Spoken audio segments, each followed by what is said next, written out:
saw a meme one time. It was, Jesus standing. It's not going to be a joke. Why does everything have to be funny? Okay, it's probably going to be a joke. Okay. So Jesus is standing outside the door, knock, knock, let me in type of thing. And so he's knocking. There's no handle there. And the words say, from Christ, open the door. And then from inside, you see a little bubble that says, why? And Jesus says to him, so I can save you. And the person inside says, save me from what? And Jesus responds, from what I'll do to you if you don't let me in. And I saw that, I'm like, I guarantee that was made by an atheist. It had to be, right? Because that's the way that the world perceives the invitation of Christ, of his salvation, his presence, that God tries to impose himself on us, and if we reject him, then he punishes us, right? Like an abusive relationship. The problem with that is that we were made for Jesus Christ. And if Jesus Christ does not get into our hearts, which only we can do because we're free, then we remain locked and alone in there.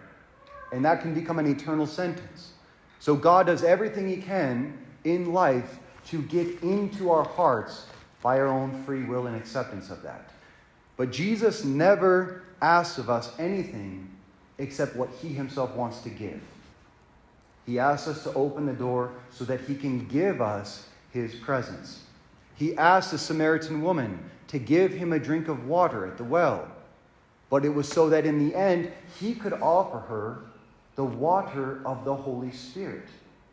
He asked his disciples to be with him in the Garden of Gethsemane, to comfort him. But in the end, he said, so that I can comfort you in your tribulations and you will not fall to temptation. And so when he asked Thomas to put his hand into his side, it was so that much more than Thomas touching Christ, Christ could touch his unbelief and heal it. So Jesus only asks of us what he wants to give back to us on a much higher level. When you think about the worst time you ever want to go to a doctor is when you're actually hurt. Because then you have to address the pain. The worst time to go to a dentist when you actually have a cavity. Because then you know it's going to get touched. So wherever we're wounded is where we're most guarded in our life. So when we celebrate today Divine Mercy Sunday, it's important to think about what that means. Mercy, the word in Latin is misericordia. And the etymology of that word is misery, cor, and dar, giving. So it literally means God giving one's heart to what is miserable. God's mercy is him offering his heart, his love, his presence in the places that we're broken, where we need him most. That's why Jesus is the divine physician. But the trick is he can only heal what he comes into contact with. If we do not let him come into contact with what is wounded within us, we remain alone there. That's why Christ says, I did not come to save, the doctor does not come to save the healthy, but the sick, the lost. And that was his main argument against the Pharisees. They didn't need his help. They didn't need his touch. Not because they didn't need it, but because they put everything on a facade. And so because they live that relationship with God of just, if I do all the commandments right, and all my externals right, and check the boxes, I'm okay. But Christ is always looking at the heart. He's always looking at what is broken within us. That's the place he wants to find us. Until we find him there, he can't save us. But that's on us to see if we will allow him to come into contact with those places that are wounded within us. This is all really romantic, right? Beautiful. I thought so. I thought this would be a great talk for all you poor laity out there that you needed to hear this. So I was very happy with myself when I wrote this, at least this first part of the homily when I was in Minnesota this past week. And I did that in the morning right after my prayer. And then I was ready for my workout, to go on a jog along the river. outside the seminary. It's a very beautiful area. And anybody who knows anything about my workout, it's like exercise to me is very sacred, set apart. Right? How do I describe it? So working out to me is, in the words of Chris Rock, the place of selective aggression. All right, so I take all the problems that I have at the Frassati house with their shenanigans, and Marcus's dirty cups, and Ryan's bean, and the drama at the center, the drama within my own heart, and everything that's going on, and I selectively channel that aggression in the gym. It's the place of freedom, right? And that's actually really embarrassing, because just yesterday, I was at the gym with a couple of the guys here, and at one point, I was working out, and this guy looked at me, and he goes, "Dude, did I take your weight or something?" He's like, "Am I on your way?" I'm like, "I didn't even see that you were there." He goes, "Yeah, you look like you wanted to rip my head off." And I was like, I'm like, "Sorry, man, I was just in the zone." I was like, "Yeah, what's your name? Where are you from?" He's like, "Oh, my name's Red Feather. I'm from Lapway." I'm like, "Oh, I worked at Lapway for a few years." He's like, "What'd you do?" "I'm a Catholic priest." He said, he just could not comprehend it. Catholic priest who practices selective aggression in the gym. So it's all about timing. But because of that, I don't like sentimental music when I'm working out. Because sentimental music makes you feel your pain and your heart, right? So I like things that take me out, like rock and rap and Korean hip-hop, something like that. Not the Korean hip-hop, forget that. But the last thing I want is to listen to something that's going to make me feel my pain, right? Because anger is always pain turned outward. You don't want to feel your feelings when you're going through workouts. But as I went on this jog, I had all these ideas from this homily in my mind, and immediately I thought about a song that I'd recently heard again called Sedona by Houndmouth.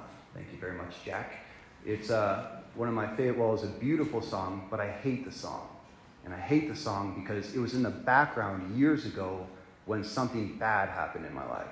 So I haven't listened to that song ever since, because if I listen to that song, it's going to bring up all the old memories and all the old feelings that I felt in that time. So I've been very careful not to go around it. You know, it's like the Pavlov effect. You guys know Pavlov? You know, that science guy, every time his dog would ring a bell, he'd go eat. Something like that, right? He'd ring a bell, and then the dog would salivate because he knew it was getting the food. So what they say about human beings is, like, some of the strongest sensories that we have is our ears and our nose, that if we hear something or smell a scent that was even from 15, 20 years past, our brain will reproduce the very emotions that we had in that moment when we went through that, whatever we were going through, when we heard that sound or smelt that scent. So I was going on this jog, and just like a little argument began to arise between Jesus and I, because I kept hearing him say, "Play the song. Play the song." I don't know. No, I don't want to play the song. Then I tried to play stupid, like, "Oh, you mean like Kanye West, Black Skinhead? I think I got that. Yeah, we'll play that song." And like, "No, play the song." And it was just for like 15 minutes I was going back and forth. And finally I stopped, and I went and I found Sedona on Spotify, and I started to play it. And then when I first pushed play, it was almost like, have you ever had the chance, like where you get in the water with a shirt on, you take your shirt off, you get hot, and then you have to put that like cold, wet shirt back on when you're already cold? That's what it felt like listening to this song again. It was just pure negative, raw emotion like coming over me. My first thought was, I better start running really fast, so if I start tearing up, they're going to think it's sweat and I'm not crying. And so I just started running and running. But I kept the song on repeat. So I just kept running for probably half an hour, listening to the song and just feeling all of the negative emotions that came with the memory of when I heard the song years ago. And as I was doing that, the only way I could keep going was to talk to Jesus, like to be in deep prayer with him in the midst of this moment. And all my brain could think about was what I experienced in that time. But now Jesus was there in dialogue at that moment. And an image that came to my head while I was doing this was, all of a sudden Jesus was almost in the place of Thomas. where he was unwrapping my own heart. So it's almost like there's a wound that was still there, just I put a bandage over it so I didn't have to think about it. And then he started putting his hand into my heart. And at the same time, speaking to me about that event. And what I realized is what went along with that wound was a lie. A lie about my life, a lie about myself that I was living out of, maybe even subconsciously. But that's how wounds work. That's how evil spirits work. Right? So we're all wounded in the world. We're all wounded in life. That's just what it means to exist. But the real danger is the lies that are associated with the wounds. And that's where the evil spirits work. They're like infections that get into a wound and spread through the whole body. You think about the movie Lion King, right? So Simba, his father dies, but Scar, he speaks a lie into that event. It was your fault. You killed your father. And that lie infected his entire being and made him run away and live out of that. So this is often the case with those, if someone's ever physically, sexually abused, that's a wound there. But what can go along with that wound is a lie that it was my fault, or I'm unworthy, or a lie of shame and disgrace that causes the person to close away.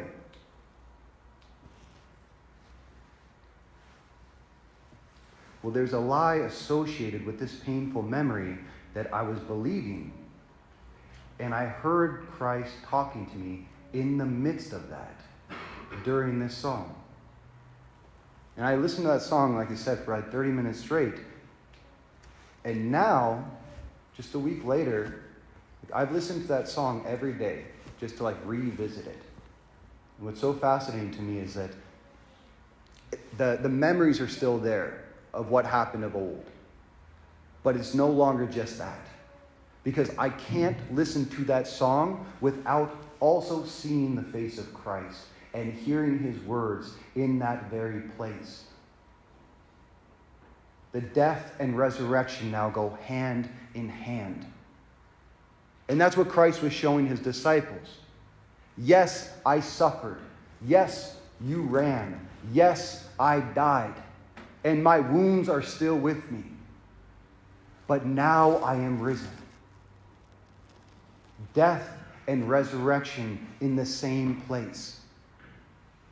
And the wounds that we receive in life that cause us, like the apostles, to hide away in fear in dark places, those are the places that Christ wants to encounter us with his own voice, with his own presence, with his own wounds, to draw them into the resurrection. It's exposure therapy. Right? They say the more you expose yourself to whatever scares you or hurts you, you become stronger. But the more we live out of fear, we just find more and more reasons to hide away in the darkness, away from others, away from the world. And there can never be joy there. So the true sign that we are experiencing the resurrected Christ in our life is that we are having that same joyful response of the apostles, because in their darkest place in their life, they saw the face of Christ. They experienced his wounds and his resurrection. And they were resurrected with him. So this Divine Mercy Sunday, I really encourage all of us, think about your life. Think about a place of wounding, a place of fear that causes you to want to hide away from God, others, or yourself. And we have every time we come to church, we have 3 places we can always experience that touch of Christ, that mercy of God. First and foremost, from this very altar in his body, blood, soul, and divinity when we receive in him Holy Communion. That's the apex. But when we go to confession and we share our wounds with him, our sins. But most most of all, and I think this is the culmination of those two sacraments, is meditation and contemplation, where I'm truly discoursing with God about my life. And it's a great time to do that on that 3 o'clock holy hour today. But just pray about this. Where do you need to experience the hand of God in your life? And to the degree that you do, we can all experience the resurrected Christ right there in the place of our suffering, and thereby cry out with St. Thomas, "My Lord and my God."